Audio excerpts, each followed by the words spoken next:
Tatawa ako sa mga nagko-comment dito na, work permit naman pala gusto, bakit pa nag-aral? 'Di ba? Bakit nagmi-misrep ka, ganyan. Guys, gusto nila ng post-grad work permit. At para magkaroon ka ng post-grad work permit, kailangan mo mag-aral. And karamihan sa kanila, kulang din ang points, kaya sila nag-aral. Kasi magkakaroon ka ng extra points pag nag-aral ka dito sa kanilang school. Minsan nga, mga nakalamiya, nag-aaral din.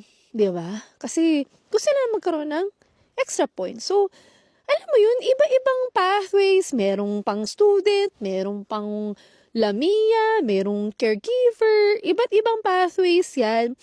Pero, alam mo, isa lang naman ang goal natin.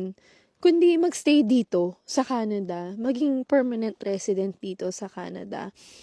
Pumasok ka ng legal, wala kang ginawa, I think walang masama dun, 'di ba? So, yun lang. Be kind to people. Malay mo, mamaya yung binabash mo, maging amo mo yan. Sige ka.